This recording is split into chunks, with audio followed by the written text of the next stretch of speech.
right. Thank you for joining us. And we're excited about the opportunity we have tonight to share in our panel discussion. And I'm going to share this to my personal page. And if any of you would like to do that as well, feel free real quick. All right. So just want to give everybody an opportunity to introduce themselves and tell us the quick version of who you guys are. And you're welcome to do that as individuals, or if you want to, those of you that are couples, if you want to do it as a couple, however you want to do it. But we are going to start in alphabetical order with Marshall and Tiffany Bonet. So give us the quick biographical sketch of who Marshall and Tiffany are. We are the best people you'll ever know. No, we are Marshall and Tiffany. We've been married for 30 years. We met in high school. We started off as friends, fell in love. I joined the Navy, got my head together, came back home and married my dream girl. And so I got saved in my teens. I want to say 14 years old as a bus kid. My wife got saved at her church up the street as a bus kid. And we together have 3 girls that we're proud of, 2 grandbabies. And we are church planters here in Virginia Beach. We started off in ministry after retiring from the Navy for 22 years of service as a chief petty officer in administration. I had the opportunity to work at my home church as an executive pastor for about 6 years. And then God called us when we went back to school for our graduate work. God called us to plant the church that we're at now. So we left there to start a work called Reignite Church here in Virginia Beach. And we've been there. We launched in January of 2017. And we just went self-supporting actually January 2020. So we're happy about that, excited about our young multi-ethnic church that we have here in Virginia Beach. Amen. That's exciting. Tiffany, would you like to add anything to that? He covered it. Yeah, he covered it. All right. So who is Joe Cintron? Well, good evening. I too served in the Navy, so it's good to hear that Marshall and Tiffany. I think, did you both serve in the Navy? Oh, okay. Yeah, I served down in Norfolk, Virginia. I was on an aircraft carrier, the Eisenhower, back in the 90s. And so it's good to hear that and good to see a fellow Navy veteran. And then first time we're meeting, so I'm excited about that we've already connected that way. Amen. But I'm currently in Erie, Pennsylvania. I'm originally from New York and went to the Pittsburgh area for a number of years before joining the Navy. When I came home from the Navy, I got ordained through the local ministry and did some ministry work with youth and with men's ministry. About 4 years ago, my wife and I and our kids, we have 3 kids, we moved to Erie, Pennsylvania. And a couple of years ago, we connected with Flagship Church, which has been great for us and an honor for us to be a part of that ministry. And so we're really excited to really have this discussion. I'm also a doctoral candidate. So I'm finishing up my research now to earn my doctorate degree in human services. So I hope to be finished with that here shortly. So I just want to, that's who I am briefly. And I just want to say hello to everyone.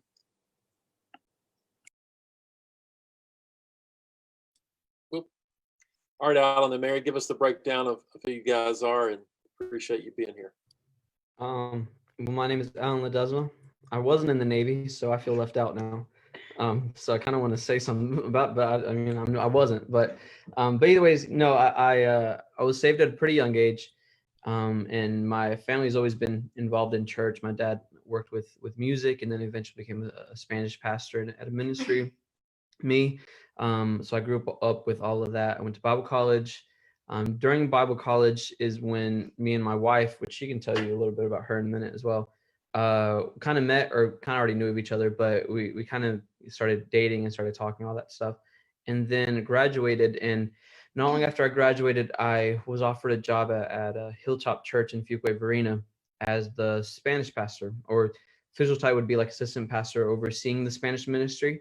But basically, we have a Spanish ministry here, and I'm overseeing that right now.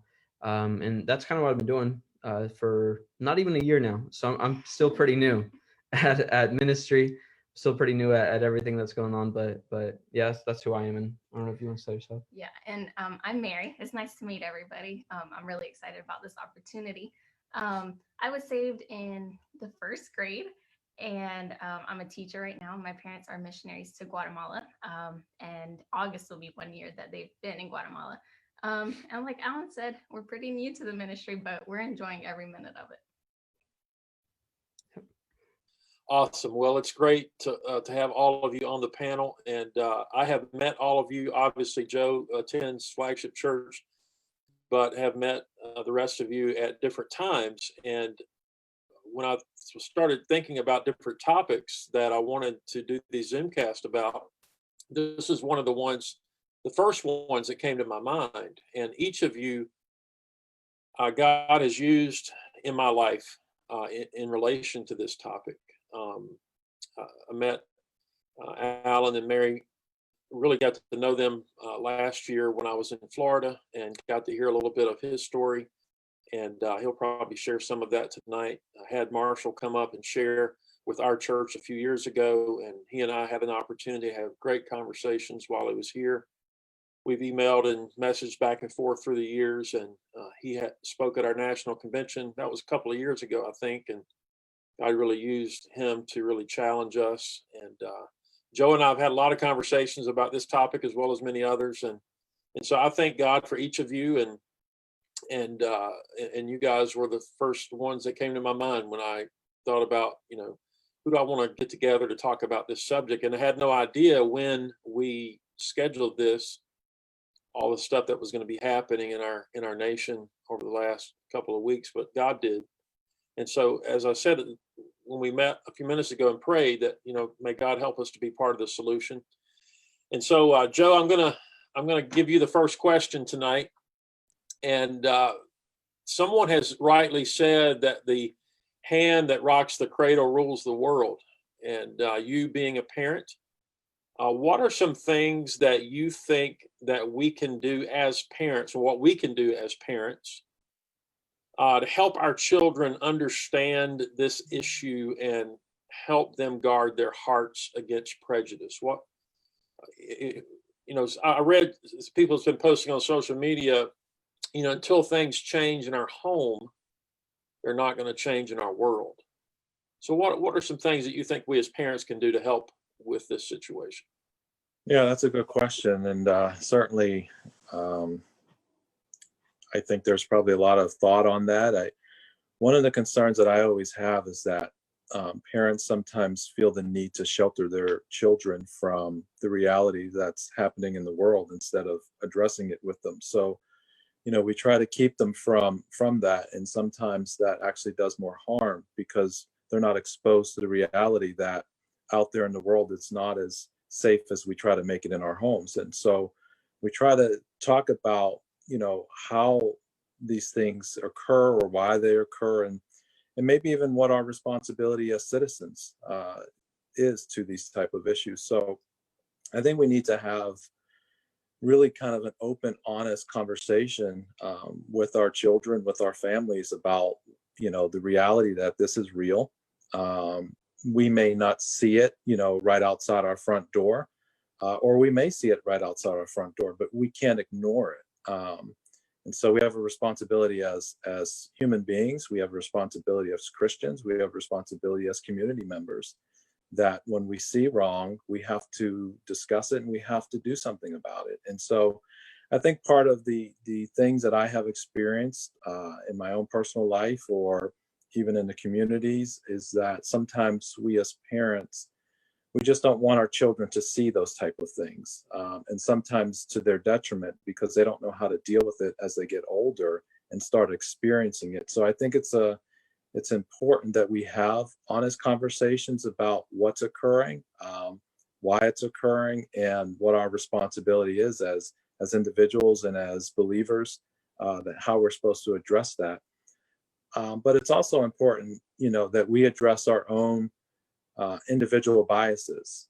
I think sometimes we talk about these issues without acknowledging maybe how we personally feel about it or have been impacted about it.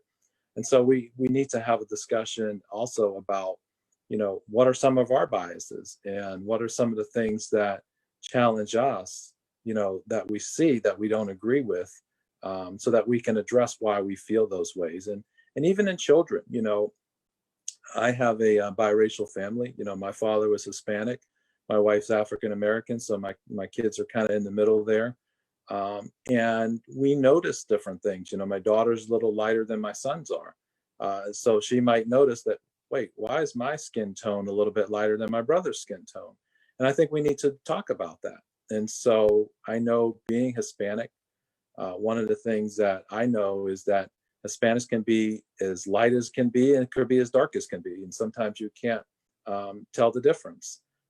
And so we do notice those type of things. And so I think as a parent or as parents, it's important to discuss, if you see something that makes you feel like, why, we should talk about that. Why are you lighter? Why are you darker?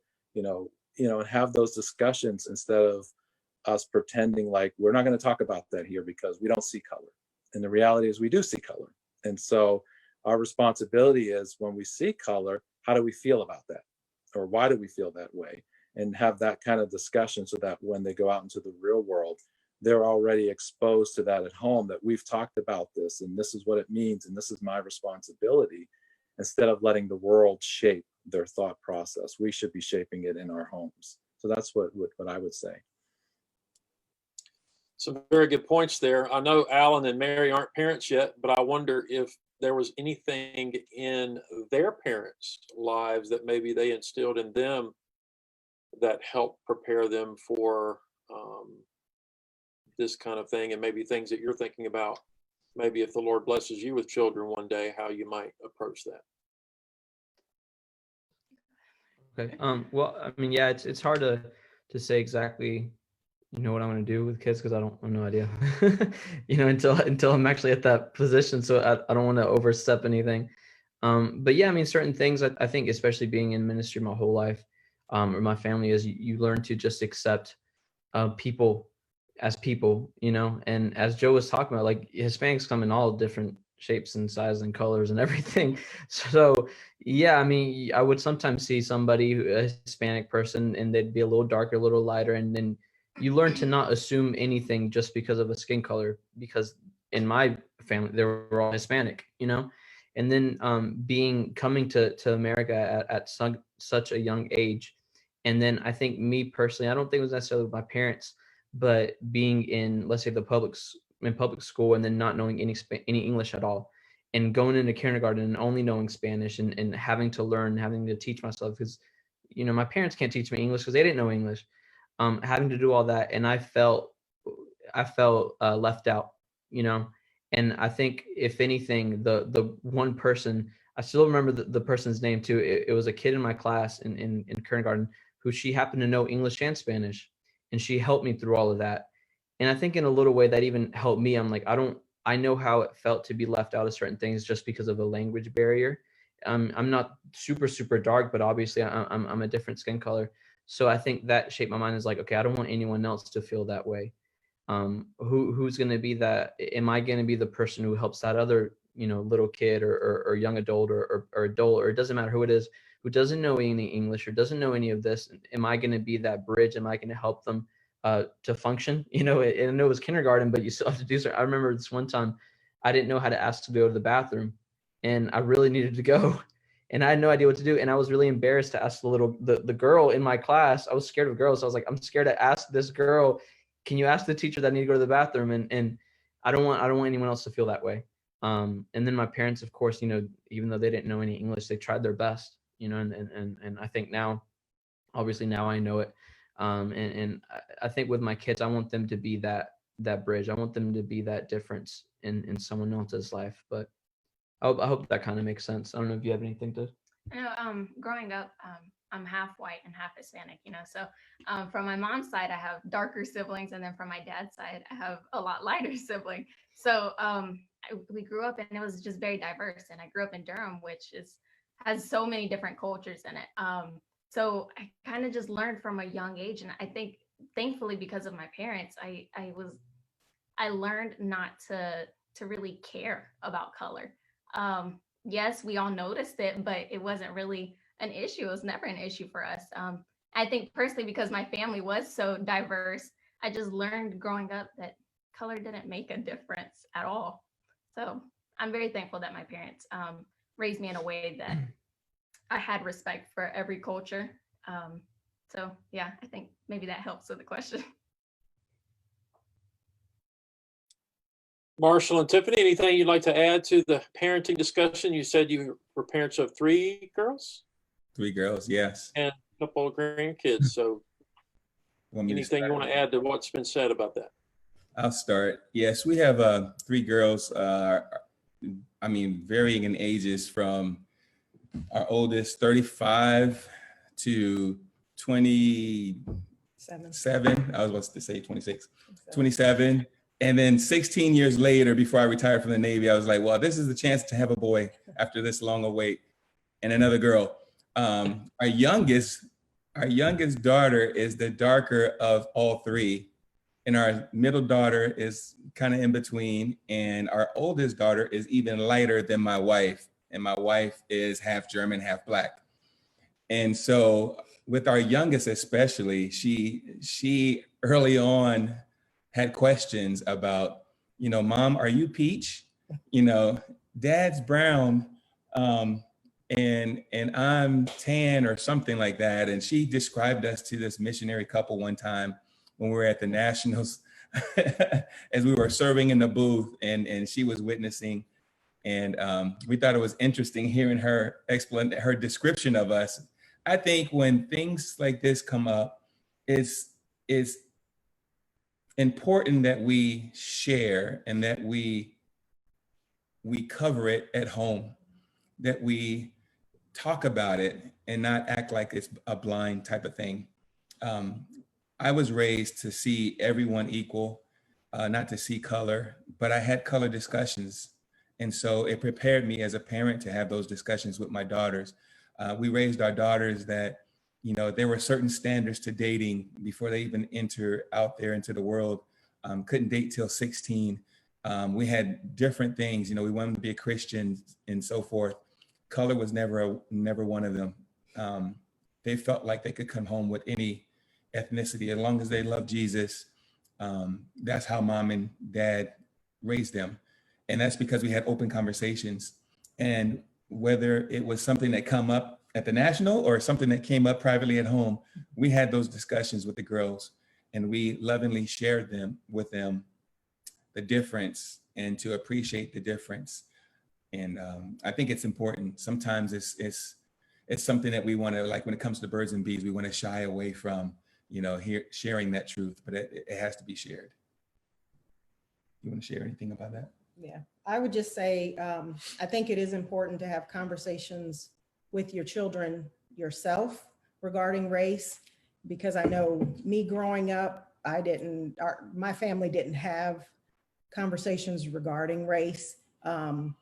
So I think that's what people mean when they say that they don't see color. Of course you see color, but you don't see color as far as you don't focus on this person is white, this person is Black, this person's Hispanic, by saying, when you say, you know, not seeing the color. But we weren't raised learning about race or anything like that. Yes, I could tell a difference between my father and my mother, but I think it's important to have conversations with your children, because the world is very quick to want to have those conversations with your kids, or things be shoved into their face. So you want to make sure that they are prepared for those things, because I know growing up being biracial, there were issues being accepted or not accepted, one side or another, because you're not enough of this. Well, but you're too much of this. So my family didn't talk about it, but the world talked about it.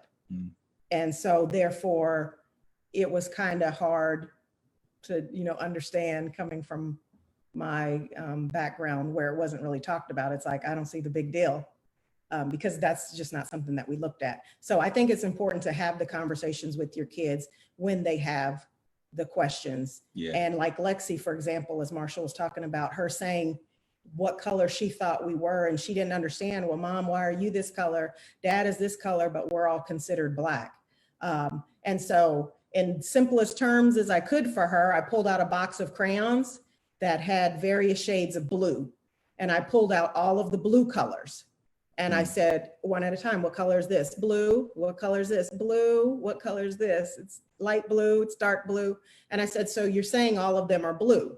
And she said, yes. And I said, well, the same way that all of these colors are blue, they're just different shades. That's the same thing with color, So with us good. being Black. Come We're on. all Black. We're just different shadings of Black, but we're all made up of the same thing. And so just a little simple thing like that, I think she could understand it for her mind. She could understand it a little better. But I think it's important for us to teach our kids and not the world to teach them. Very good point. Great thoughts. I appreciate that. Let's move to another question, and we'll start with Alan and Mary on this one. What are some examples of things that maybe you have seen personally of how ethnic prejudice affects people in their personal and or professional life? Definitely. I've been blessed. I've been super blessed in my life to never have really felt some strong form or prejudice, racism, even stereotypes towards me specifically. But I have seen it in other people. I remember this one time I went to the store with my aunt, and then I was in one aisle. She was with her daughters in another aisle. And then her daughters came running to me and said that this lady's being really mean to us. I'm like, what's going on? And long story short, you could tell that it was because they were Hispanic and they look Hispanic, and the things that she had said. And it wasn't just in the store, and we weren't doing anything. We were minding our own business.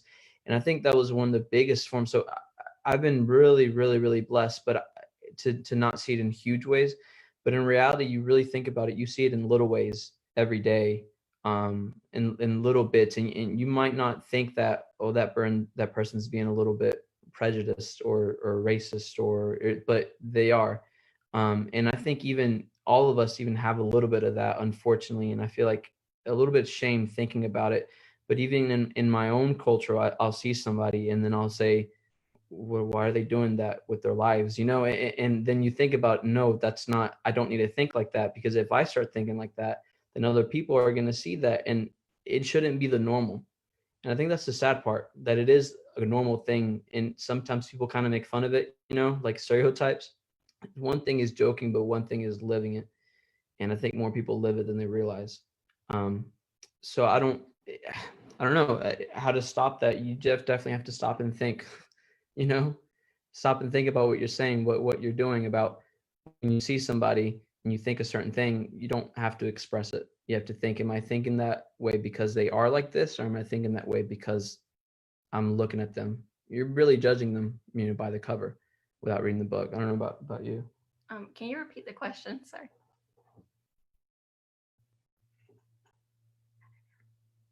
Sorry. Some examples of how ethnic prejudice affects people in their personal or professional life, maybe some examples of that you've seen or experienced. Okay. Kind of like what Alan said, thankfully, I've never really dealt with it, I guess pointed at me necessarily, but I did work with first graders for a little while in a public charter school. And I remember one instance being in class, and a little boy, he was Hispanic. I remember him arguing with another student, and I walked up and I asked him what the issue was. And it was a little Black boy and a little Hispanic boy. And the Black boy said, he said I couldn't play with him. And I asked the Hispanic boy, I said, why can't he play with you? And he said, because he's Black. And my mom said, I can't play with him. And in my mind, it was just so shocking to hear something like that, especially from such a young age. But it really reminds me that things like this are taught. They're not you're not born like that, you know, and they're very taught. And so immediately I, jump in the situation and realize that they need to learn, you know, they need to be taught, because sometimes, unfortunately, parents or other people in the real world are teaching stuff like this, you know. So as an educator, I jump in the situation and teach them the correct way to be with each other, you know, that we don't talk to each other like that. We don't bring things up like that, you know. That's not a problem that we're going to deal with, you know, like just teaching them that everybody's equal. Yes, we have differences, and in our cultures, yes, maybe there are differences. Obviously, in our skin, there are differences, but that's not going to stop us from being friends. You know, that's not going to stop us from being nice to each other. So I think in a professional way, that's probably in my life, probably the biggest moment that I can think of seeing it. And like I said, it wasn't directed at me or anything, but I think it was the first time in my life that I really was able to see it firsthand. And thankfully, I was in a position where, you know, I could neutralize the situation and explain and teach them right from wrong. But I think that's the biggest example that I can think of. Yeah. Marsha, how about you and Tiffany? Can you share any examples of how that's affected people in their personal or professional life? Yeah, man. Wow. Where do I begin? I've seen it growing up as a kid, raised in the inner city of Philly till I was 11, black on black, differences of shades, differences of social economic status. I've seen it as a teenager in various ways. I've seen it in the church, most hurtful ways. I've seen it in the church, and because you don't expect it sometimes to come that way. And so, but in my personal life, outside of those examples there, I mean, there's been different things that I've seen that has caused me to reevaluate where am I going to stand on it. And I've been blessed to have some great people in my life growing up to help me, starting with my mom, to be able to see the love in people, regardless of what's done to you. I would say it starts with her. And then I've had people like my God family, and I even spoke about that at the Nationals, you know, how I had a God family growing up in a Free Will Baptist denomination where everyone's white, you know, for the whole of my life. Whenever I come into the room, there's a shift in the atmosphere, and, you know, people feel uneasy, and you can sense that, and yet you just still try to be yourself.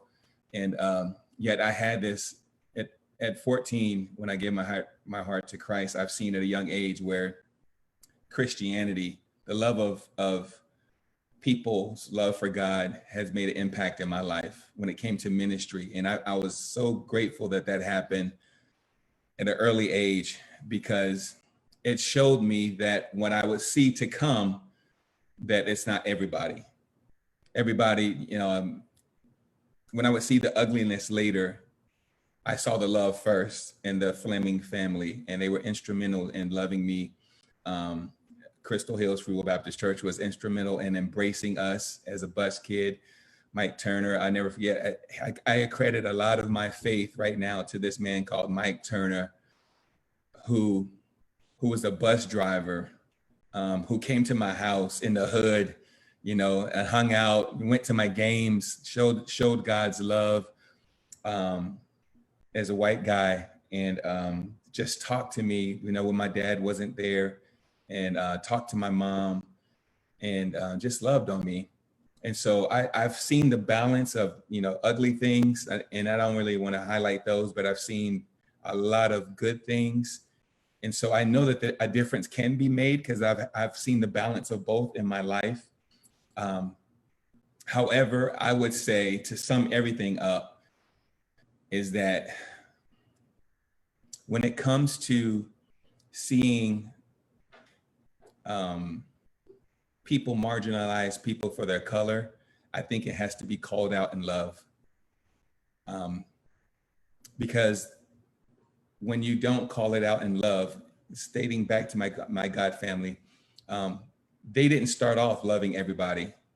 And I only found that out later as an adult, that they had a problem when we started busing kids into that young church plant that I started off with, but they were called out on it in love. And yet they became my godparents. I stayed at their house as a teenager more than I've stayed at my own house, because they were called out in love. And that's the biggest impact over all the negativity I would see through the rest of my life. I would see the balance and go back to that thing that was demonstrated to me, and that was the real love of Christ, in a couple that was so impactful that it's with me still today. I love hearing you share that story, to see God changing their life Mm-hmm. and using them to impact your life. Yeah. And it didn't start off that way. No, didn't start off that way. It reminds us Yeah. that God can change people's hearts. Mm-hmm. You're a living testimony of that. I'm a living testimony of that. Yeah. You know, there's things in my past that I've thought or said or done that I'm not proud of and I'm ashamed of as it relates to this subject. But I'm thankful for the work that God's done in my heart. Yeah. And I really appreciate you sharing that. Tiffany, anything you want to add to that?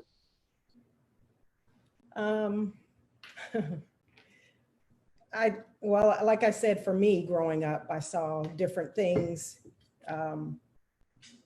as far as I go, as far as how people treat you. But it hasn't really, I guess, didn't affect me, didn't bother me too much. I guess having a healthy enough self-confidence didn't bother me, as far as that goes, because it's just kind of been one of those things that you either like me or you don't, and I can't change it because my skin color isn't changing, my nationality is not changing.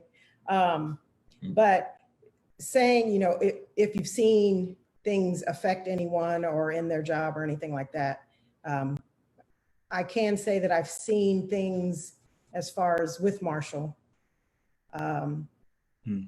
even when it comes to, like he said, with churches and things like that, with going places and maybe the stares that you get, him being treated differently than I would be treated, for whatever reason.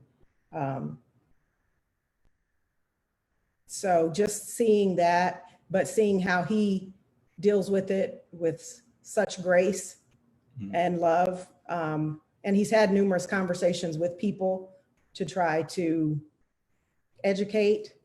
And I think that's the biggest thing is, as he said, you have to do things in love, because when a situation is already heightened, when it comes to race, and then you bring more hostility into the situation instead of trying to have a loving conversation to get people to understand, I think that just makes things worse. Not that you'll ever be able to get people maybe to see what you're saying, but still at least trying to say things and do things in a loving way.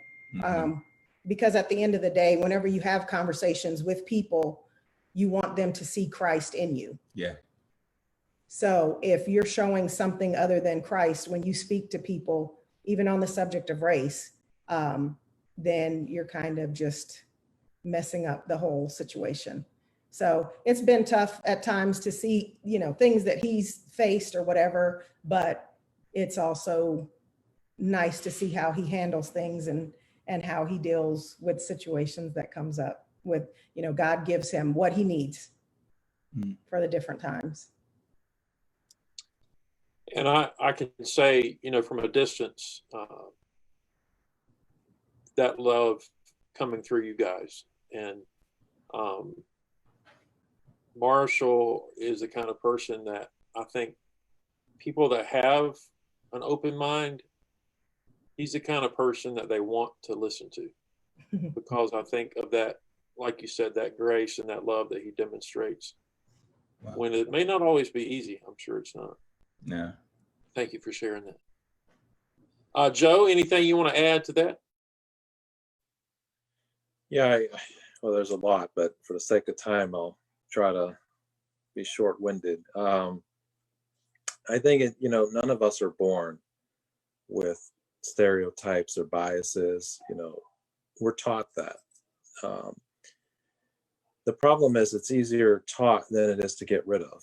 So once it's ingrained in our hearts and our minds, it's there, and we fight against it. Or, as Alan said, a thought may come up, and we have to check our thoughts and find out. I think my dog just ran by me, but we have to ask ourselves, where's this coming from? Why am I thinking this way? And where's this is this rooted in any type of reality, or is it rooted in something that I'm just seeing too much on TV or hearing too much around me? But it's difficult because it does require some self-reflection and some honesty with ourselves about why we think the way that we do. And I know when we moved to Erie, Pennsylvania, my boys are darker than I am. They're my wife's complexion, and they faced a lot of racism in the schools, and that was really hard for me to deal with. And if I'm just being honest, I wanted to deal with it very civilly at first. But as it continued on, I found myself becoming more angry and wanting to deal with it more aggressively. And so I had to take a step back, because I found that I was getting away from grace and more into my fleshly wanting to handle it, because now I'm saying, okay, it's not being handled the grace way, so I guess I'll have to handle it the flesh way. And I found that doesn't make it any better, because it just reinforces the negativity and the stereotype that existed to begin with. And so I shamefully gave my son some bad advice. But God is so good that a good friend of mine who's an African-American woman, I actually had to go to Harrisburg for work. And I had a headache or something, and I went to a pharmacy, and who do I bump into? And 6 hours away from my home is my friend, out of the blue, in Harrisburg, that I get to start talking about my feelings and sharing. And it was just like God was saying, I see you, I understand, and there's no distance to this. And he sent me help 6 hours away at a pharmacy in a town randomly. So grace is so important in this time, but I think it hurts. And I think to say that it doesn't hurt would not be truthful. And I don't think we always respond well, either. But I think it's twofold. We're dealing with the bias in the person who's giving it, and then we're dealing with ourselves and how we're feeling about it. And so it takes a lot. And sometimes, we're showing grace so that we don't ruin our testimony. But inside it, we're just hurting so much because we don't know what to do. So I think there's a lot to it. And especially, for me growing up, some people didn't know. They said, "Are you white? But there's something different about you." I just couldn't quite figure it out. And, and trying to have that conversation, and to find out, well, my father's Puerto Rican. Oh, that means you must be in the drugs. No, I'm not in the drugs. You were fine with me before. Now, I'm in the drugs because my father's Puerto Rican. So, I dealt with a lot of that. And so I became guarded over time from those type of things. And then, as an adult, I can deal with them. But when I see it happening to my children, that's where it hurts me the worst, because I can't defend them, but what I can do, and it goes back to your first question, is I can do my best to train them at home so that they're ready for that battlefield, because the reality is it's out there. And it's like I always told my son, and my older son, Noah, he's in college now. I always say, people don't change, Noah. They get older and they just follow you around the world. So how we learn to deal with things now at home is great practice for how we're going to deal with it in the world. So, I think it does take a lot of grace, and it takes a lot of self-reflection. and a lot of prayer, that God help me to deal with this in a way that glorifies you and not gets vengeance for myself. You know, help me, because at the end of the day, lives are changed by our responses as well. And so we got to be real careful that we don't ruin our witness because we respond in a way that's fleshly and not a God's grace. Great stuff right there. Thank you. That was awesome. Marshall, I'm going to give you a twofold question. One of the terms that you coined when you were here with us was gracism. Yes. And that's why I entitled this Grace Relations or Race Relations. So I want you to touch on that a little bit. And then also the main question is, how might thinking of others as made in the image of God transform people's thoughts on those assumptions that people make? Understanding, okay, we're created in the image of God. Mm-hmm. And I think we understand, I think everybody, at least on this panel, understands, and hopefully people watching understand, that at its root, this is a sin problem. Yeah. And so we certainly don't want to excuse what the world is doing or thinking. But when it comes to God's people and the church, we of all people should understand everyone is created in God's image. So what difference would that make in the way I look at people? So touch on the gracism thought that you've coined, and then address the idea that we're created in the image of God. All right, I'll try to give a stab at it again. When I saw the title first, I thought, I wonder if that's because of our conversation a couple of years ago. I read this beautiful book by an author, pastor in DC, who titled the book Gracism. And really what he did is he said, if you start with God, if you put a G in front of a negative concept like racism, what do you get? Gracism. If you put a G in front of a racist, what do you get? A gracist. And so he had the concept in his book called Gracism to show us that it can be overcome as far as our view of it if we approach it from God's perspective. And that's what I try to do, even if it's something that's done towards me. I try to look at it as, what would God do in this situation? What would he want me to do in this situation? And to not be in my flesh. I mean, I can easily bow up and be like, hey, what's up? And be that other guy. But as Joe said, I believe, then I always worry about what the witness would be like. But I'm big to be a gracist, to be able to say, I'm not going to give you a pass. I'm going to address this leading with God, but I'm going to address it with love. I live my life that way. I've conditioned myself to see whether it's a look when I visit another church and I'm the only Black guy there, to say, God, give me that lens to help them see you in me. Because right now they're seeing my skin color. And so if I lead with the G, I say, God, eventually they'll see you. Regardless of how they view me as a Black man, as a Black Christian, and however long I've been saved, at the end of the day, I want them to see you. And so how I handle everything, I lead with a G, I lead with God. The second, I think everybody has a little bad in them. If I can answer the question, the second part of that way, everybody has a little bad in them and everybody has a little good in them. Nobody completely is all good or we wouldn't need Jesus. And nobody is completely all bad.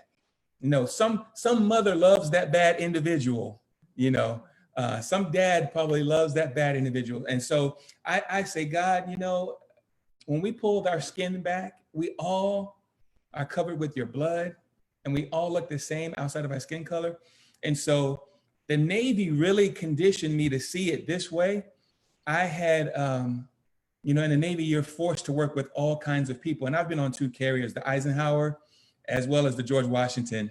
And both aircraft carriers, you have thousands of people on. And so you are brushing your teeth with people of all kinds. You know, you'll see the person who has the bad day because the toothpaste is left in the sink, and you have to come behind him because he didn't clean it up, and you got to sponge the water and wipe his toothpaste drool out. You see him later at lunchtime, and then maybe you're working with him, and yet you know why he's in a bad mood, because he started his day off in a bad mood. It became easier to see that, you know, things happen to people's lives, and they're exposed to certain things that make their day probably a little rougher than others, that may make their experience in life a little rougher than others. But if I can see Christ in them, I had one of my most challenging leaders lead me in my life. And what God showed me in his leadership, who became a mentor for me later, was that if I look at him as God sees him, I remember this one leader, he would come in and he would address everybody. And because he saw something in me, but I thought he was picking on me at the time, he saw something in me, he would have me come out and he would have me read the encouragement for the day. We're in the Navy. I'm like, what in the world? You know, why is this guy always calling? So he would call me out for different things. And it agitated me at the time. And it seemed like he had a standard for us in the office. I worked in administration, and it seemed like I always had a tougher task. I always had a task of leading people to do tougher stuff. And then it dawned on me one day, instead of complaining about this leader, why don't I pray for him? Because I've learned, being around him, I learned that he had a son in college. He had a long marriage, and he was always away from his wife because he went from C command to C command to C command. So he was hardly ever at home. And then I learned a little bit about his background, and that helped me to see, you know what, let me pray for him being a father who's sending someone through college. Let me see him through the lens of God. Let me pray for his marriage. Oh my gosh, you guys, it took me like 2 weeks, because I at some point hated this guy. And I was real with God. I said, God, I'm coming to you in love the best way I know how.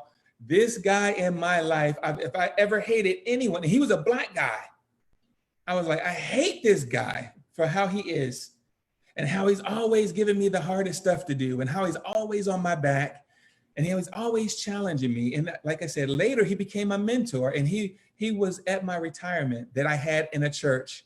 And not too many Navy guys have a retirement service in a church, but it was awesome. And he was there and a part of that. But anyway, God, after 2 weeks of crying out in frustration to the Lord, he showed me, pray for him.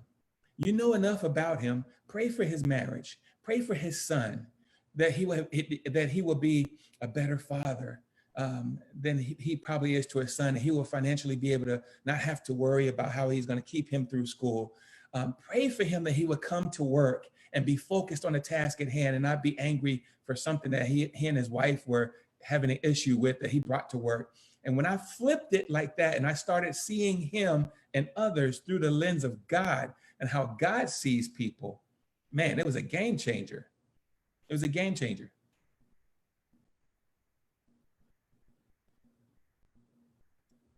Tiffany, anything you'd like to add to the image of God aspect? I think, unfortunately, everyone isn't like Marshall, that they look at people as, you know, people are created in the image of God.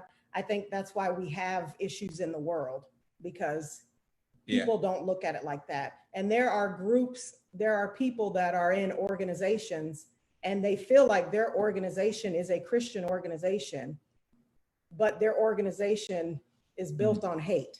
Mm-hmm. So I think, yes, maybe people would handle things differently if they looked at people as being created in the image of God.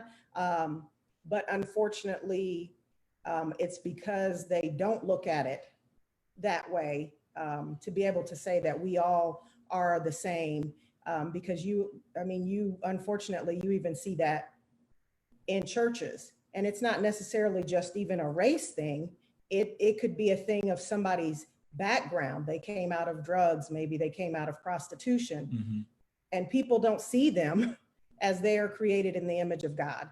this is something that happened to them. This is their past. God's delivered them from it, but they don't see them through that lens. They see them through, oh, they're a drug addict. Oh, they're a prostitute. They're whatever. So it's not just even a race thing, but I think unfortunately, because people don't look at us all being created in the image of God, that's why people are treated so badly for whatever the situation is. And not everybody has that way that they could say, you know, well, that person is created this way. I need to do this. I need to pray. I need to. It's just not like that because they don't view it that way. And if I could piggyback on that real quick, Daryl, I'll be real brief. I think that when it comes down to it, if you're, some people constantly consume junk food. That means your body's going to look like junk. And if you're constantly consuming prejudice and negativity and everything, that's just going to spew out. It's going to be who you are. And as a Christian, we have to be discerners, or is this who they are, or is this what they do? And then sometimes it takes courage to address, you know, if you're going to have to work with them and be in relation with them, is this, are you a thief, or did you just steal something? There's a difference. You know, did you just say an ugly comment just out of ignorance, or is this who you really are? You know, I talk to couples in marriage like that. Are you an adulterer, or did you just have an adulterous affair, a situation because you were frustrated, you were mad, and so you acted out of that? You know, and when I'm looking at people, and I think as Christians, we have to look at people, even if I'm working with some, and I've had someone tell me straight up, they came out of a background where they just hated everybody that wasn't white. And we became friends. You know how? Because I realized his diet, what made him who he was. But I was able to see, and this is where it's important for us as Christians to really grow up and be what we say we're going to be. And today, as a pastor, back then it was just as a Christian, we have to be peacemaking pastors. We have to be peacemaking pastors. And that means you see the God in everybody, and you see the good in every situation. Now, however it is, that doesn't mean you turn your eye away from it. You have to address it in love, but you got to see it for what it is and discern, is this who they are, or is this what they did? Now, some people I know, never, when Jesus spoke to his largest crowd in John 6:66, it says that many turned away and no longer walked with the master. Some people are just never going to come to understand that love everybody and treat everybody equal. We have to be able to discern which one are we dealing with and leave them with a good taste of us in their mouth, meaning a good taste of him, of God. Anyway. Amen. Taste and see that the Lord is good. Come on, somebody. Alan and Mary, if we start to look at people as created in God's image, how do you think that would change this conversation? I think, I mean, it definitely would. It definitely would. And I think the problem is that you hear that verse, and if we talk specifically about people in church, almost everyone has heard that verse, that saying that, you're made in the image of God. But I think a lot of the times they think that they were made in the image of God. I'm made in the image of God. That's right. Look at me. I'm, and they like to use that, like, you can't judge me. I'm perfect. I am who I am. Like, this is who God made me. And then they look at someone else, and I feel like it's definitely more, it's a pride issue. They start thinking, I'm made in the image of God. So if you're not like me, that means that you're a little bit off, or maybe God did make you, but you're flawed in some type of way. Or, and you start basing everything from the image of God to the image of God quoted by me. You know what I'm saying? Like, I'm saying this. And it definitely would, if they would start to believe that, okay, not just me, but also you. And God is not just, I hope this doesn't sound wrong or disrespectful. God is not, so limited in his mindset. It's literally unlimited. You can't think like he does. So God's mindset, or God's image of you, it's not just a certain race, a certain height, a certain anything. It's not that. It's, he can make you in completely different ways. And it just so happens that he decided to make me like this. He decided to make my wife like this. And I've joked around a lot of times when you come to the whole stereotypes, I tell people, I'm like, my wife looks more white than I am, and I look more Mexican than her, but she's way more Mexican than I am, and I'm way more white than she is. Like, it's the complete opposite. So instead of just saying, look at me, I'm in the image of God, no, everybody is. And that person's not flawed. It's just that God made them a little bit differently, and that's okay. That's okay. It doesn't change who they are on the inside, if that makes any sense. Do you have anything? I think y'all said everything. Y'all really are doing great. I agree. This has been a great discussion. Joe, anything you want to add to that? Well, I always say I've been in church and ministry for a while, and I always say we tell people to come as you are, but you can't stay that way. So, we want people to come into our churches, and we celebrate the diversity, but secretly we're hoping that they change to become like us, right? Whatever that us looks like. And so I think it's challenging because differences make people uncomfortable. And that's why a lot of times in churches, we may believe the same thing, but we don't look the same way in our buildings. And that's because people are uncomfortable with differences. But the reality is we are in the image of God, but it's not just the people in church who are made in the image of God. It's the whole community. It's our whole world. And so, just because we're Christian doesn't mean that we're made in the image of God. The non-Christian is made in the image of God as well. And so when we start seeing it from that perspective, it's whether you are a believer or not a believer, you're still made by God. You're still his creation. But I always fear that, when people come to our ministries and, wherever background or ethnicity they come from, we welcome them.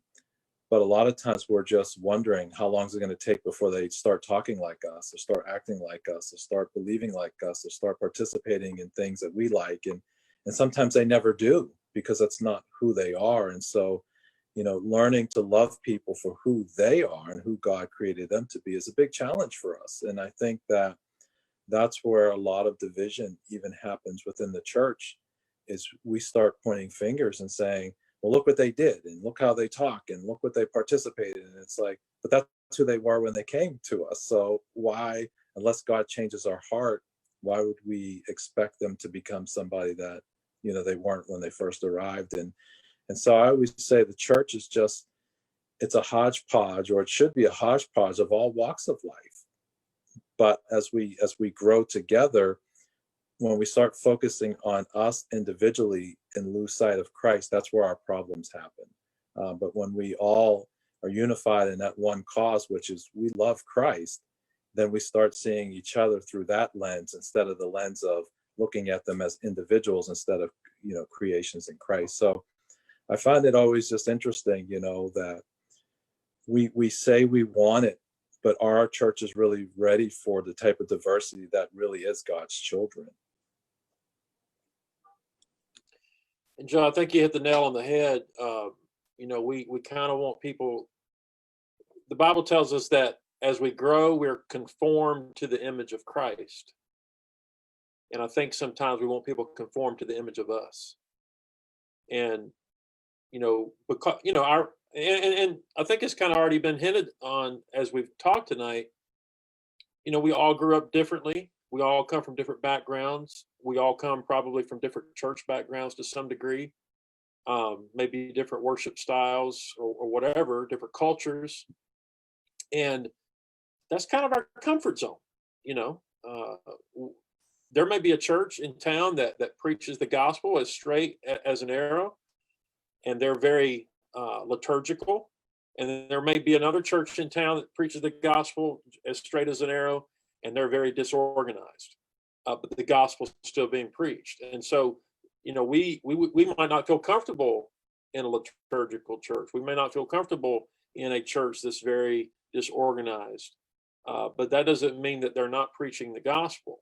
And I think sometimes, we kind of have this mentality that, if they don't do things just like we do things, and we're not talking about, people doing things that aren't scriptural or aren't Christian, but we're talking about the cultural thing we kind of have this mentality that, well, they just haven't arrived yet. And one of the things that Marshall talked about when he was here, if I remember correctly, well, one of the things that I talked to him about was I asked him, I said, what are some of the things that we can do to make our church more ethnically diverse? And one of the things that he mentioned, I don't know if he remembers this or not, but he was talking about the fact that, our church should kind of be a reflection of our community. If we're in North Dakota, we're probably not going to have, a 50% African American reflection, because there's probably not a lot of African Americans that live in North Dakota. But if we're in downtown Detroit, our church may look completely different. So it should be a in my own, so kind of reflection of our community. And so at Flagship, that's one of the things that I've tried to make a part of our DNA. And one of the things that I asked him, what can we do to help that become better, and that we do reflect our community better. And he shared some things with me that I think were very helpful. But some of those things, take us out of our comfort zone, take us out of the things that we're quote unquote used to. Yeah. Not because they're wrong or bad or sinful. It's just because it's different. And so I want to maybe do one more question, and then maybe give you guys an opportunity, if you'd like to, maybe to just share what's on your heart, maybe something that I haven't brought up that you'd like to mention. But last question, as far as that goes, and I'm going to start with Alan and Mary on this one. Do you think the topic of race and church has been neglected? If so, why? I think to a certain point, yes, it has. I feel like, I'm only, how old am I? 24 years old. So, I haven't been around a long time necessarily, but I think it has gotten a lot better in a way, more accepting. But then you think about it, I was like, has it been more accepting, or have people been hiding it more? Because depending on where I'm at, I remember of a certain time, I don't want to say the place, but I was at a certain place, and my friend liked a certain girl, and then it didn't work out. And I said, why? He's like, well, because her dad didn't want her to marry a Hispanic. And I was like, okay. And it was shocking to me, because I was like, I thought we were done with this. I thought, and this was years ago, but I was like, I thought we didn't have to deal with this anymore. I'm like, no, I think people are just hiding it. So I think neglected, yes, to a certain point, but I think the reason why it is neglected, I think Joe mentioned it, I think people are just uncomfortable. It's different. It's especially, let's say that I'm Hispanic. I don't think there's a percentage of white in me, or black in me, or anything. I'm full Mexican. So I feel like sometimes it might be a little bit uncomfortable for me to talk about something that's only specific to black people or white people or Asian people, or it doesn't matter who. And I think a lot of the pastors we see are a certain thing, and maybe they don't want to overstep. And I think it begins to be neglected because of that. But I don't want to talk for them. I really don't know. So yes, short answer, yes, I think it's being neglected. I think it's being hidden more, but I think it might be more because they're just uncomfortable with talking about it. They don't know what to say. They don't know how to say it. And if they do, they don't want to offend a certain person. But sometimes you have to.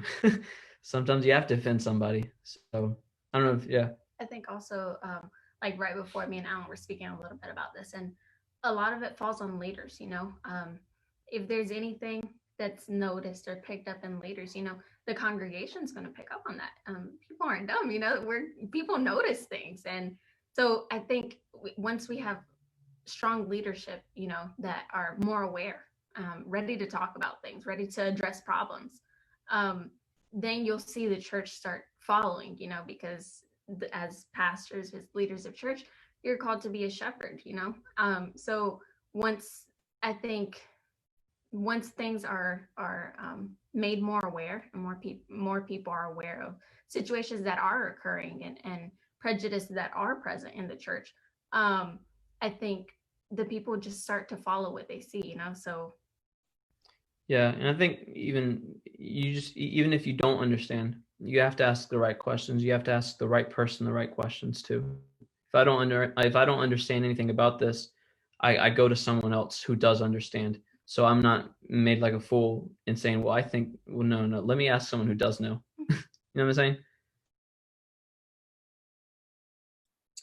All right, Marshall and Tiffany, do you think this issue's been neglected by church in general? And if so, why? Yes. Yes. And Alan, you are wise beyond your years, brother. Yeah, I think, and like I said in the intro, our church is multi-ethnic, and it starts with us as a pastor. You know, I have the advantage of being, most churches, let me say it this way, most churches I know that are diverse have a white pastor and they're diverse. Because Black people and minorities, I can only speak from Black people, but I would say minorities, it seems, are used to conforming and kind of towing the line. And so you can see more white pastors with a little bit of diversity sprinkled in their congregations than you'll see Black pastors leading with diversity in their churches. You know, usually you're gonna have an all Black church, you know, if you're gonna pastor or whatever.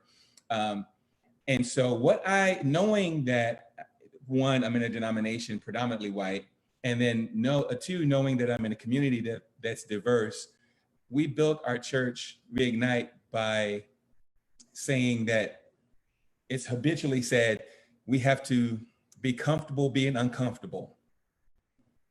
And I say that, I sprinkle it in all the time and throughout my sermons, throughout everything we do. We got to be comfortable getting uncomfortable until being uncomfortable is the norm.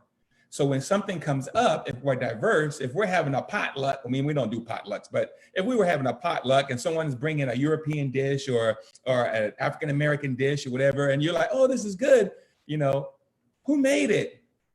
Sister so-and-so over there, you know, and that you won't be offended to ask, well, what is this? Or what, you know, because I'm always talking about being comfortable, being uncomfortable. And for me, it helps me as a peacemaking pastor because I see Jesus as Waldo, no disrespect to Jesus, but have you ever seen a Waldo painting? Where's Waldo? I feel like in anything I got to say, I should be able to find and sprinkle Jesus in there to make it applicable to whatever I got to say. And if I'm gonna be on a podium saying, you know, be comfortable being uncomfortable, I'm gonna make sure Jesus is found in whatever I got to say and do, that people understand this is why I'm saying we have to be comfortable being uncomfortable. And so I'll do crazy things like everybody come down front, fill up every seat in the front, you know, just to drive home the thought of we have to be comfortable being uncomfortable, love everybody. Who's your neighbor? Do you know the neighbor's name next to you? So when things come up, it's a little bit easier to share that, hey, you know, I have a situation with so-and-so. Okay, let's talk to so-and-so. Let's see why that situation is. I think we have to continuously stress that it's not enough to be cognitively obese and movement malnourished. And we have, as a church, as a culture, as a Christian culture, we've become so cognitively obese with all this information. We want to do this, we want to do that. But when it comes down to the things, you know, North America is trending towards being very, very diverse by the year 2050. And that means churches are going to have to shift. And we have to be mindful that, you know, if you're going to last, you can't have a just all white church, all Black church, all Hispanic church, all whatever. No disrespect. I don't even like the idea of saying Hispanic ministry. Why we got to have a Hispanic ministry? I see the need for it, but you know, I would feel offended if you said, let's have an African-American ministry. I know it's a language barrier and I understand that, but I'm saying, you know, that has a certain undertone to it as well. And I've seen it. I came out of church that had it and celebrated that stuff. But when it comes to church, we have to be comfortable being uncomfortable and having those conversations with people, even with other pastors, and saying, why don't you see this and why don't you? I have a local pastor who's a friend of mine who had the courage a couple of years ago. He had me on his stage because he addressed praying for the police officers when the shootings were happening, you know, a whole lot. And there was an outbreak in Dallas where some officers shot some people and people tried to retaliate, and it was really ugly. And the pastor, and just not knowing, white pastor, you know, large church, over 1,000 people, is like, hey, we need to pray for these officers. And the few of his Black congregation members were upset because he didn't say, hey, pray for the families who, you know, lost their loved ones or whatever. Well, he didn't have that lens, but thankfully he had a friend, and we were able to talk, and we were able to say, hey, you know, what are you feeling? And is it important to address both sides? Is it important to say, hey, let me step back and punt because I just messed up on these first 3 go rounds at it. Let me step back on this last effort and try to get this right. And I told him, I said, you know, in the conversation, just so happened, he traveled to preach somewhere. I traveled to preach somewhere, and I got pulled over. I haven't got pulled over since I was a teenager. And this white officer approached me, a young guy with his hand on his gun. I was so scared with my family in the car, my daughter in the back's petrified. And I told him I was a pastor going to preach at a church. And when he came back after running my information, I don't know if it's because he saw that I was a concealed carry holder or if it's just because he found out somehow my military background or whatever. I don't know, whatever it was, he came back in such a different tone. And I think back to that young officer, and I pray about him all the time. And I'm thankful, but I shared that experience with my pastor friend here. And he said, Marshall, I never even thought about praying for my trip. What if I get pulled over? And I was like, well, brother, that's something I have to pray for all the time. You know, that I don't get pulled over. People's not going to say that, oh, he's a pastor, he was in the military, he's got this education or whatever. They're just going to see this color. If I come in my sweats and my hoodie somewhere, people are just going to see my color. Unfortunately, when I come into some churches, because they're not used to it, even Free Will Baptist churches, they're going to see my color, and I have to win them over with the love of Christ. And I can tell the difference when a congregation is ready and they know who's coming, and when they're not ready and they don't know who's coming, because it's a big difference. And when it comes to church, and I'm gonna shut up. When it comes to church, we have to be comfortable. We live in a social media age. I talked to a friend the other day who was making a statement about the stuff that's going on now. And he had responded to someone who hadn't said anything on his social media for like 10 years. And he said, so seeing you, I went back to look at your page, and I saw all that you loved about our current president, but I saw all the hate that you had to say about the president before him. For example, we have these kind of people in our church, and some of us as pastors know and see it on social media. I think there's a time and a place to address those things, to be able to address it collectively as a sermon in the congregation, and as well as individually. Because the same individual that I'm talking about, he said, it's funny how you love Jesus and say Jesus and Jesus, but yet you're bashing one and whatever. But as Christians, we're supposed to pray for those in authority over us. It's okay to pray here, but not to pray there. Come on. We have to be comfortable to even address things like that, again, in love. So it's there. I think, like Alan said, it's more hidden, but when it's exposed, yes, I think some pastors are very much afraid of who to offend and how to offend, how not to offend. And that's where they're not comfortable doing it, but it has to start somewhere. Because whether we are not wanting to address it or not, people are thinking about it. They're thinking about it, whether they're sitting watching your sermon online, or whatever. They're thinking about those in their community, in their church community, who they know, who's Hispanic, who's Black, who's white, who's whatever. They're thinking about, and who they know that think like them. But it's a lot more hiding going on. And I think when we get to heaven, there's going to be a whole lot of surprise what was in our hearts if it's not addressed? Anyway. Were you gonna say something? I probably went way longer than I should have on that, but I mean, I think, yes, the topic is neglected, whether intentional or unintentional. And I think, Mary, you said something that's very true. I think the church takes on the leadership. It takes on whatever the leadership is and how the leadership handles things and does things. And I think you have to, if you want a diverse church, yeah, and a way to make it easier to maybe talk about race, that's always going to be a touchy situation. But I think to make it a little easier is you need to show diversity throughout your church. Because it's one thing to say that your church is diverse, but maybe it's just people that are sitting in the seats. But are your songs diverse?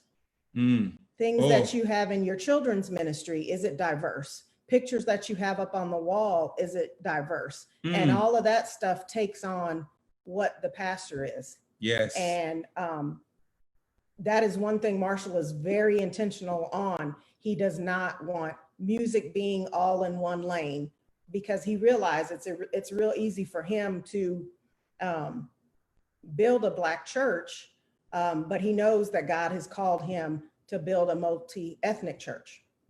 And so he's very intentional on what goes in nursery, songs that are played, people that are working in ministries, where they're working, all of those things. He's cognizant of all of those things.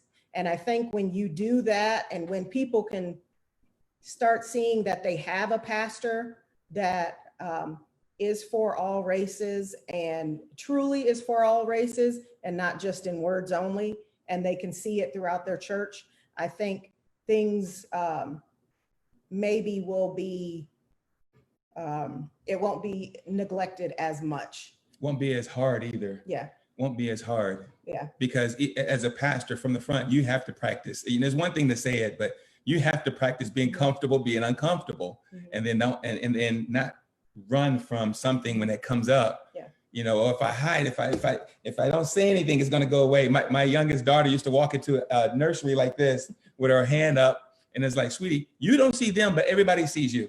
The issue is still you're in the room. So yeah. I think it starts with us as pastors. Like, again, Alfred Poirier in grad school, I found the book, required reading we had. Alfred Poirier has this book called, a beautiful book called The Peacemaking Pastor. It's done something for me because he talked about how God ordains conflict. In Genesis 13, he says, I'll put enmity between you and your offspring when he's talking about conflict. So God, we can't get away from conflict.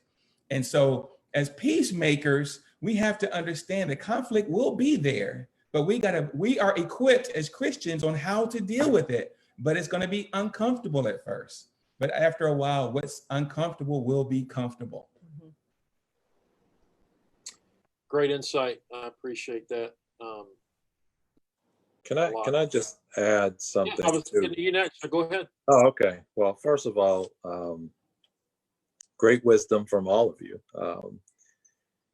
I think sometimes too that we feel like we have to go in it alone.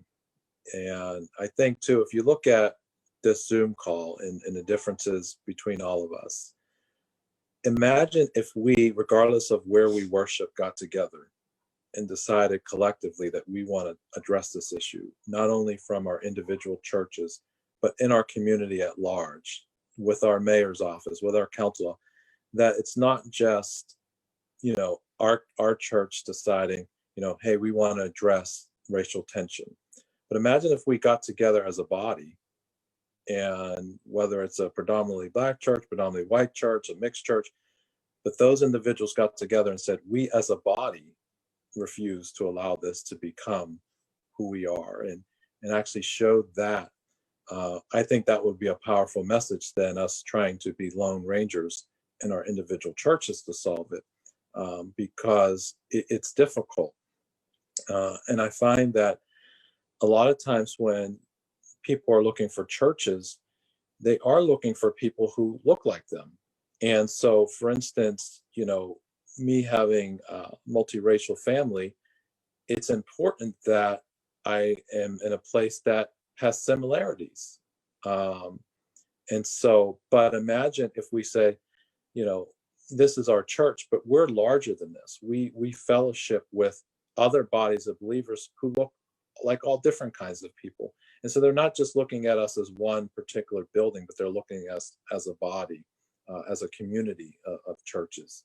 I think that's so important, and we lose sight of that.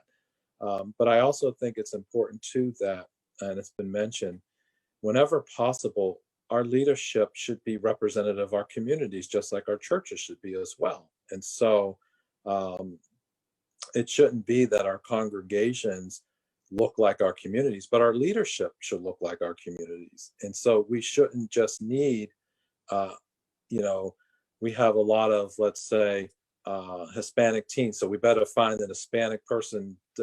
It doesn't matter, you know. And so sometimes we start doing that because we want to say, well, we want to give somebody who looks like you so that you'll feel comfortable. But the reality is that that same person that you hire for the team should be able to stand before the whole congregation and give a message, you know, because you're not just representing our Hispanic teens, you are a part of this leadership and ministry, and everybody should see you and everybody should know who you are. And so I think there's just a lot to do. But I think a part of it is too that we sometimes hope that time will just make these things go away. And it only does for a moment or two, and then we're right back at it. You know, I remember growing up, we had the Rodney King incident. We've just, you know, and just continued on from there. And so as a church, I just see a lot of times we might speak on it for a day or two, and then we go silent, you know, and then we're back to normal and feel like, oh, we did our part.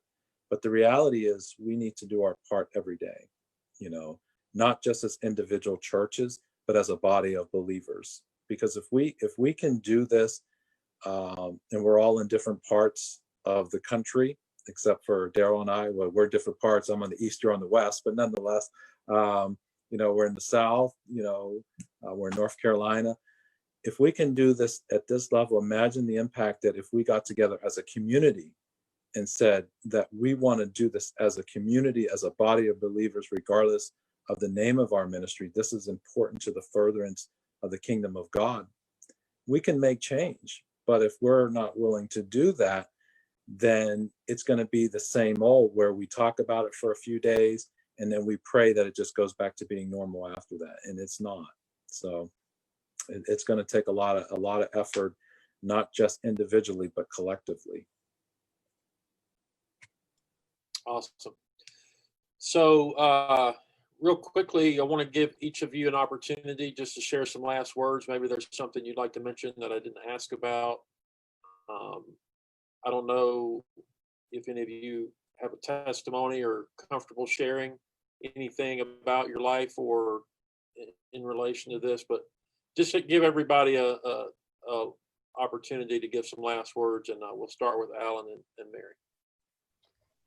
Yeah, something that's been on my heart, and I feel like it's always been on my heart, but more specifically recently has been, and it's funny at Marshall, right, that mentioned the whole Hispanic ministry. People need to know, and to who, I don't know how many people are watching this right now, but they need to know that words are very, very important. And I started working here. It's fun. I remember the 4th of July, so I had my first day off, which was awesome. So I'm about to hit up a year. And one thing that I wanted to do from the very beginning, and our main pastor told me, he's like, I want to unify the church, you know, and one of the first things that I started doing is I stopped calling it Hispanic ministry. I actually stopped doing that because it's not a Hispanic ministry. Obviously my wife looks white, you know, and we have people who are completely just no other race, just white people come to our Spanish ministry. And I started calling it Spanish ministry because that's what it is. It's church. It's just in Spanish. You're not gonna, you know, if you have a ministry for people who can't hear, like deaf people, that's not a different, no, it's just a ministry. It just so happens that they can't, you know, hear. So words are very important, and something for pastors or whoever is listening to this, just know that your words are, so the simple change of just saying from Hispanic to Spanish is a big difference, major change. I never say in my church, even if they're watching this, I will never ever say from the pulpit, the American church. Never ever would I say that. The white people church. Never would I say that. It's the English service. That's what it is. It's a service, but it's in English. It's our ministry service, but it's in Spanish. Everything else should be the same. And I guess this would be for all pastors. Just careful with what you say. Careful how you recognize these ministries that you have. They're not another church. You need to be unified.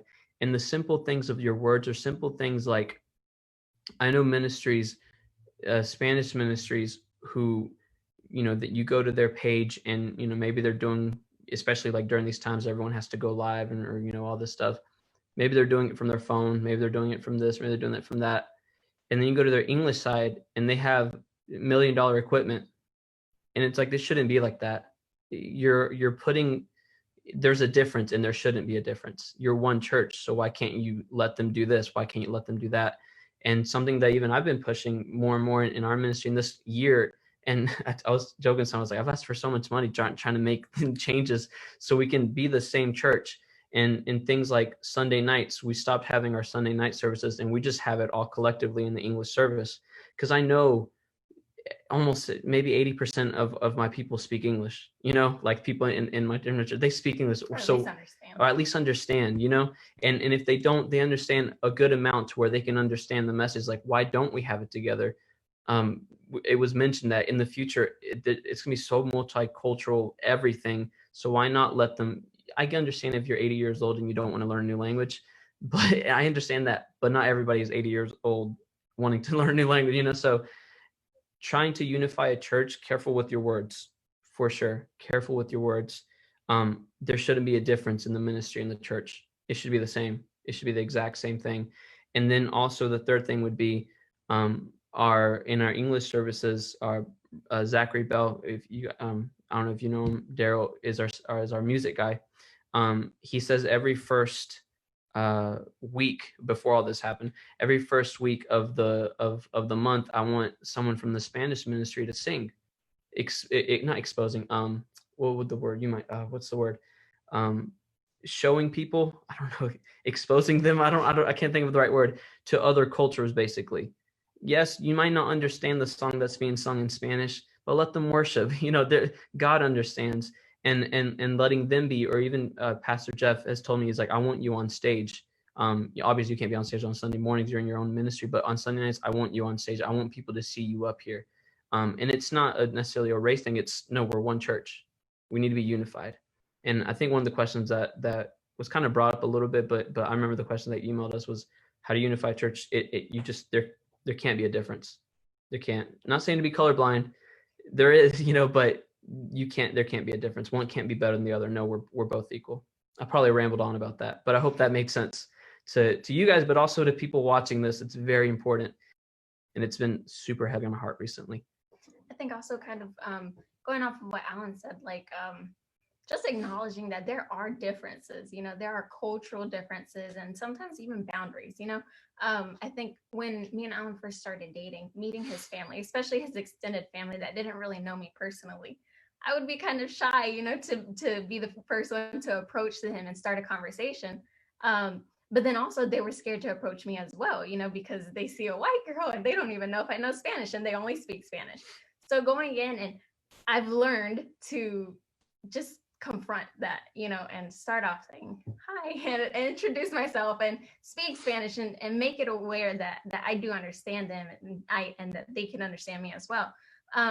But right now, especially when it comes to the Spanish ministry, like trying to unify the church, language is a barrier, and that is something that's a lot harder to overcome, but it's not impossible.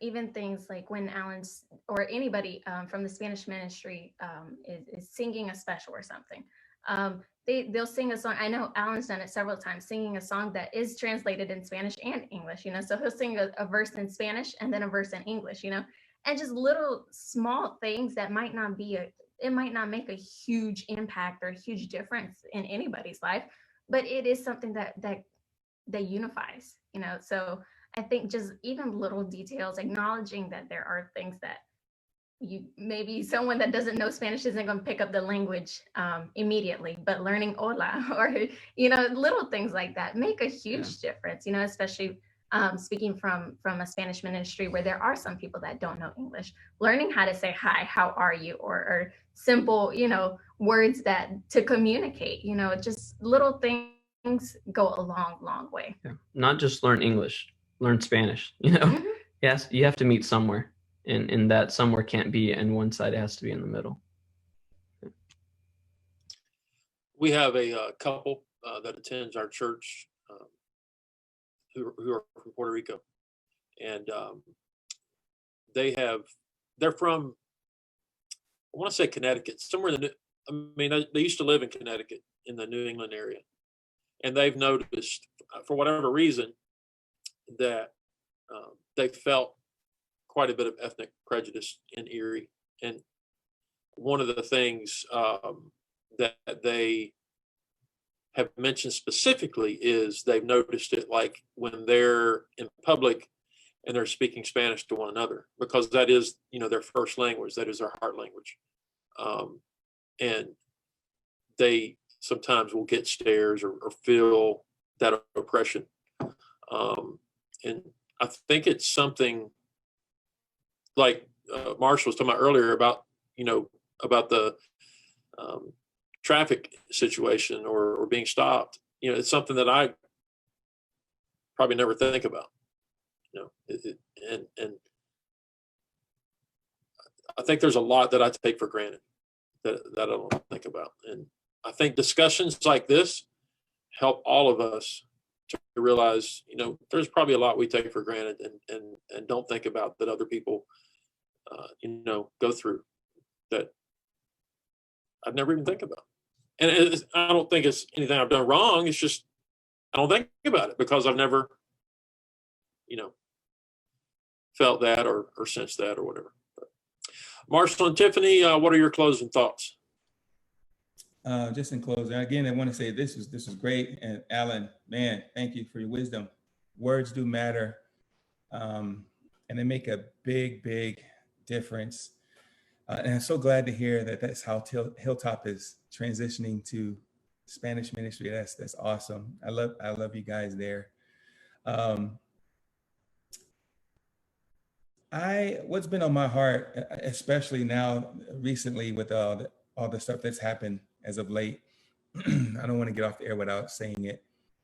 I've always whenever I see some kind of injustice that comes up on social media, in the news, whatever, I usually just kind of wait for God to say anything to my heart about it. And I just usually don't feel the need to say anything. This time I did, because as I was watching what was happening the other day, my heart was breaking because at some point I was looking at the video and I was like, man, is this guy dying right now? And I've never had that experience where I thought like that at the time with anything else. So it impacted me different. And it made this thought surface. It's high time, I believe, we as believers stand for truth. And I believe that when we see something happening, whether it's to a Black person, white person, whatever, to your neighbor, to something you see on social media that you don't like or whatever, and yet people are acting another way, whether it's in our congregations or in our neighborhood, whatever the case may be, we have to be for people, for all people. As Christians, we have a higher standard, and everything we say is important, and everything we allow. And we say a lot from our keyboards these days, our phones, and even not saying anything says a lot. I think it's important that we now stand for people as Christians, and not a Black thing, a white thing, but make it a people thing. God was for people. so much so that he bankrupt heaven to come himself in the form of Jesus to save the world. You know, that he so expressed himself that way, that he loved people. When people ask me, you know, what are you for when it comes to politics? Are you Democrat? Well, Democrat doesn't explain me enough. Are you Republican? Well, Republican doesn't explain me enough. I'm more theocratic. There's neither one of those sides biblically explain my politics, you know, being for God. I think that it's high time we as Christians start really being for people without the color. Say we're for people. And when we see something that's not right, we need to speak to it. And now is the time that we as Christians don't worry about, is my friend, my family, my neighbor going to be offended because I'm standing for Christ. As Tiffany and I do a Monday, Wednesday, and Friday devotion. And one of the things we talked about was letting our light shine. It's okay to let my church's light shine. It's okay to let my pastor's light shine by saying, hey, I follow this pastor, or my favorite artist, Christian artist, shine. But God's called us to let our light shine and let your light not be under the bushel. And we have gotten so uncomfortable letting our light come out and say, hey, we're for people. We're for all people. We're Christians. And when something is wrong, it's wrong. And, you know, God help us to make more right decisions than wrong decisions, but it's time that we stand for people, because God was for people. And when we get to heaven, we're going to see all sorts of people. We're going to see a celebration around Jesus with every tongue, every nation, tribe. So that lets me know that God is interested in ethnicity. So we're going to see all kinds of people, and it's time that we be for people. And when something comes up, we need to speak to it. We need to speak to it in a loving way and be for people, that people will see that it's Christ that's speaking to me, that's sharing, that's whatever.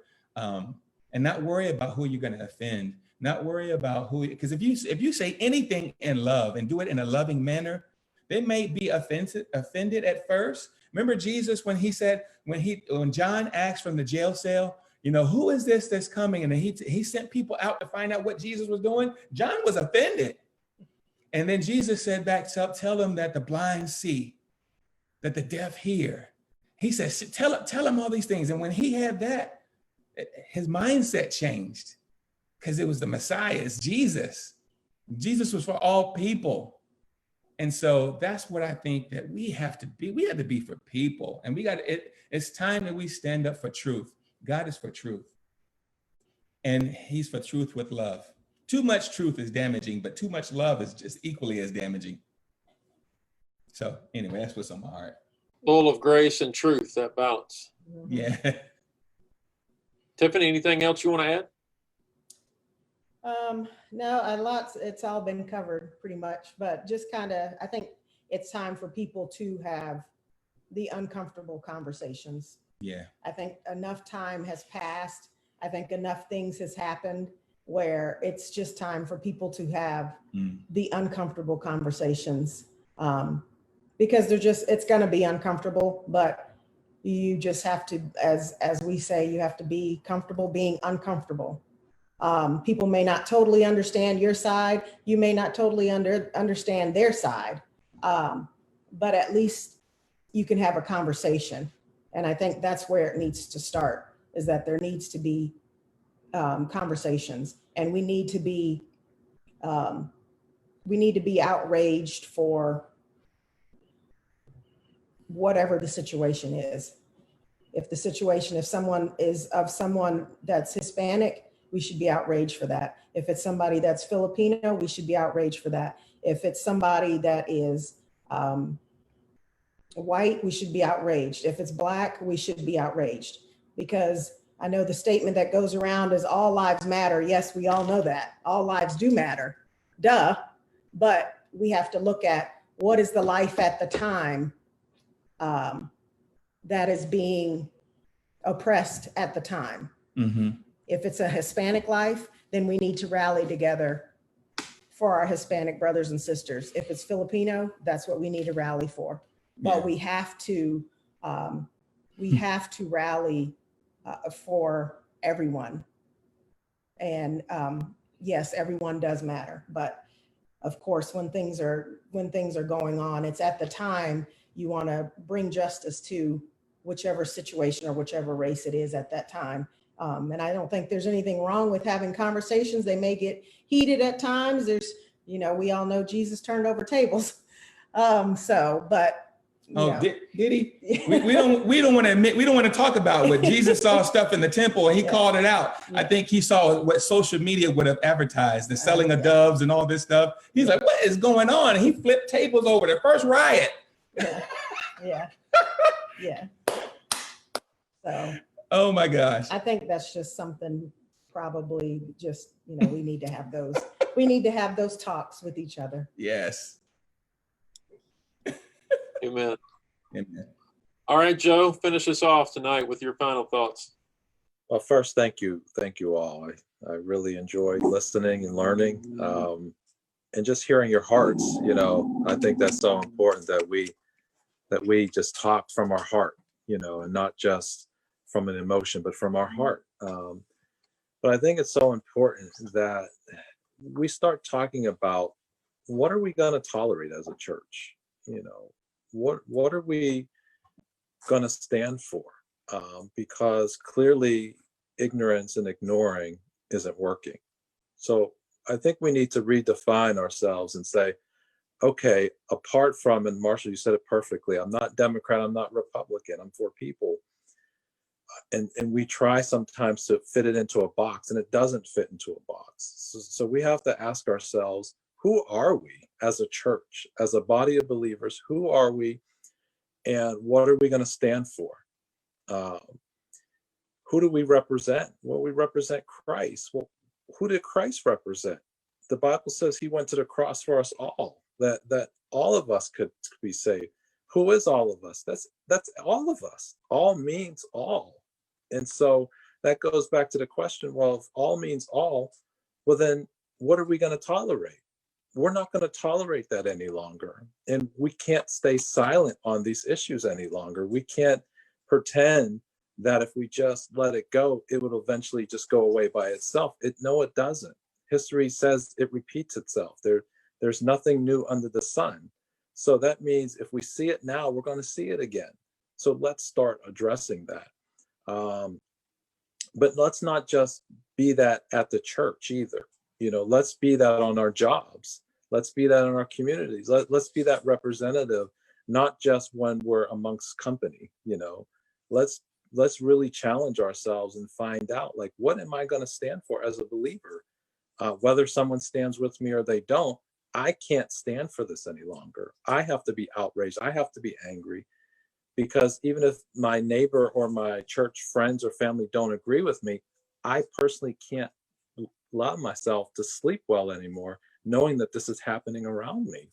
So I have to be able to realize that whether I go in at it alone or whether I go out with other people, I can't allow myself to keep watching this happen and be silent about it. But I think it's important from the church perspective that we point out to people that just because you're not personally affected by something doesn't mean you shouldn't care about it.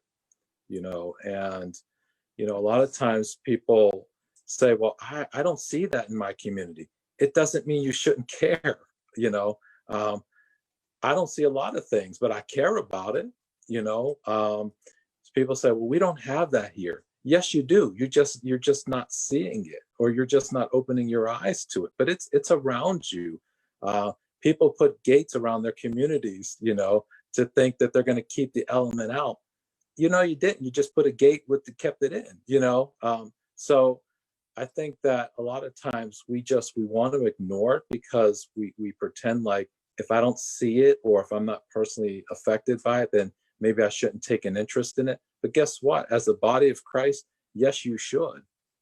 Yes, you should. Well, I should care just as much in Erie what happens in Minneapolis as I do in Erie, Pennsylvania. If I see it happen in Minneapolis, I should care, and I should be upset about it, and I should speak about it. If it happens in Erie, I hope my brothers and my sisters around the world will say, hey, wait a minute, that was wrong. Why did that happen?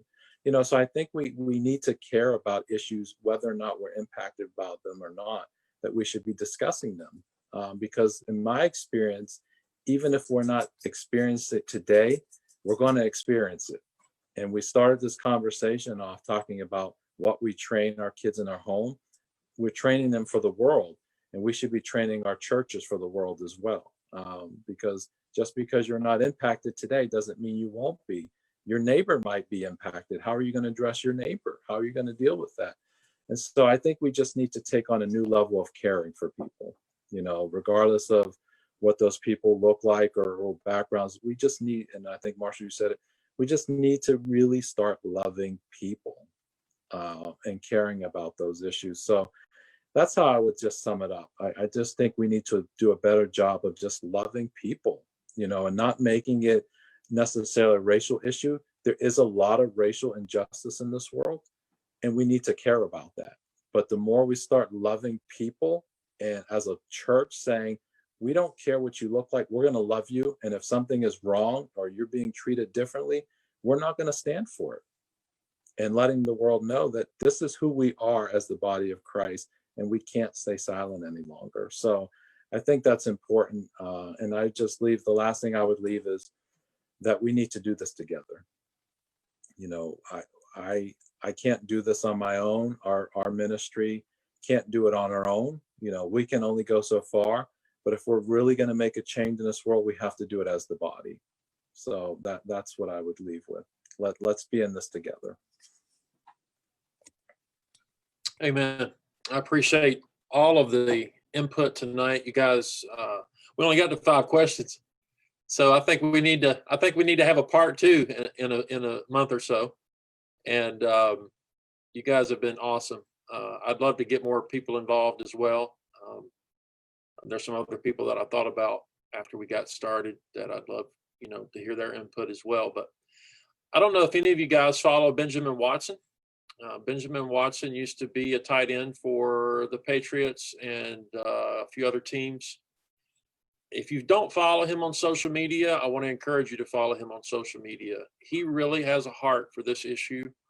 And I just got the book, Under Our Skin. And the subtitle is Getting Free from the Fears and Frustrations That Divide Us. I'm really excited about reading this book. And I'd encourage you, I can't recommend it because I haven't read it, but everything I've ever read that Benjamin Watson puts out has been awesome. So I'm sure the book's no different. And so if you don't follow him on social media, I'd encourage you to follow him on social media. He's got some really good stuff, and he just has a heart, and he's a godly man. He's a Christian. And so I think he'll be a blessing to you.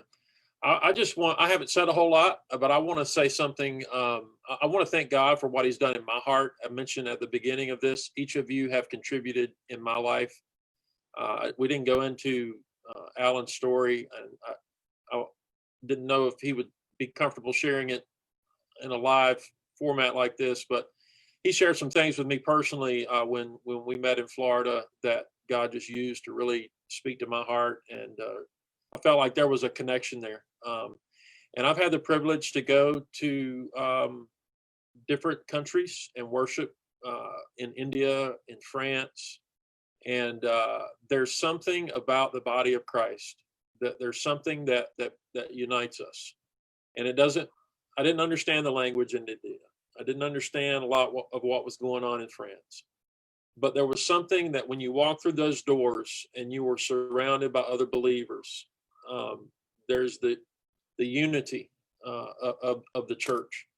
And I think that's something that we need to pray. That the Bible says, by this shall all men know that we're his disciples, by the love that we have for one another. When you look at the high priestly prayer in John chapter 17, one of the things that Jesus prayed is that they would be one. And why did he pray that? Well, he knew, of course, the division between the Jews and Gentiles that would come in the early church. But he, being God, also knew the division that would come in 2020. And so he prayed for us. He prayed for us. He said, I pray for my disciples, but also all of them that will call on your name, through their message. And so he was praying for us that we might be one. And so I'm thankful that God has done a work in my heart I had a relative that was in the Ku Klux Klan. Not many people know that. I grew up in Eastern North Carolina. When I was in high school, I hung out with the rednecks. I wore cowboy boots and a cowboy hat, which doesn't mean that cowboy boots and cowboy hats are racist. Don't get me wrong, but I'm just saying that was the group of people that I was with. I had a Confederate flag in my class ring of high school. There was a lot of things as a teenager that I was heading in the wrong direction. And I'm so thankful that God changed my heart and opened my eyes and helped me to see some things. And I don't know that I've probably never shared those things publicly with my church family. It's not something that I'm proud of. But I'm thankful for the difference that God's made in my heart. I'm thankful for the difference that God made in Marshall's God family's heart. And maybe we can hear more about that story at another time. But God does change people's hearts. And so that's why we have to share the truth. It's the truth that sets people free. And it's been said over and over again, we got to share the truth in love, but we got to share the truth regardless. And so that's kind of why I wanted to have this discussion. Final question, Alan and Mary, who is the best translator? Mary. Yeah. I taught Is she really? Spanish, so Yeah. All right, Alan, I want you to dismiss us in prayer in Spanish, and Mary's going to translate. Can you guys do that? Yes. We'll Yeah. try. Okay. All right. Go slow. Okay. All right. Señor, estamos aquí. Damos gracias. Lord, we're here and we give thanks. Gracias por todo lo que has hecho en nuestras vidas, Señor. Por ejemplo, en las vidas de los hermanos aquí también. Thank you for everything that you've done in our lives, Lord, and for example, the people here that are with us. Señor, gracias por el hermano Daryl, Señor, que pudo, no sé si fue él o alguien más que tuvo la idea de tener esta conversación. Thank you for Brother Daryl. And we don't know if it was him or someone else's idea of this, but thank you for that. Señor, pido que por favor que sigues bendiciendo a él y también los ministerios de las otras personas que están aquí en esa conversación. We pray that you'll continue blessing him and the other ministries that are present in this conversation. Pero Señor, pido que por favor que bendigas a nosotros también, Señor, en nuestra mentalidad. I pray that you'll also bless us, Lord, in our mentality. La mentalidad especialmente porque todo lo que está pasando ahorita, Señor, pero también con las cosas que hablamos de hoy, Señor. Especially with everything going on, Lord, but also everything that we spoke of today. Señor, pido que por favor que nos ayudes a tener la mentalidad que somos de ti, Señor, y no importa qué color de piel tenemos, Señor, pero que somos creación de ti. Pray that you'll also help us realize that we're all yours and we're all made in your image. Señor, pido que por favor que ayudes a las personas que vieron esta conversación. Pray that you'll also be with the people that watch this conversation. Que ellos no solo le pusieron esa conversación atrás, pero que ellos entendieron y que puedan agarrar algo de lo que hablamos hoy, Señor. That hopefully they don't just ignore the conversation, Lord, but that they'll also grab something that we spoke of. Señor, doy gracias porque yo aprendí mucho hoy. Give thanks that I also learned something today. Pido que porque nos ayudes que seamos bendición a nuestra comunidad, no importa qué color o de qué tipo de persona es, Señor. I pray that you'll also be with us to be a blessing with our community, Lord, no matter the color of our skin. Gracias, Señor, por este ministerio y damos gracias por todo. En el nombre del Señor Jesucristo. Thank you for this ministry, Lord, and we give thanks. Amen. Amen. Amen. Thank you guys so much. I hope we can do this again. I hope it was a blessing to everybody. It was certainly a blessing to me. And I love every one of you and appreciate you and your ministries. And may God bless you with a great Lord's Day tomorrow. Amen. Thank you. Take care, guys. Thank- Thank you. Bless you. Good meeting you guys. Thanks everybody You for too. watching. Bye-bye.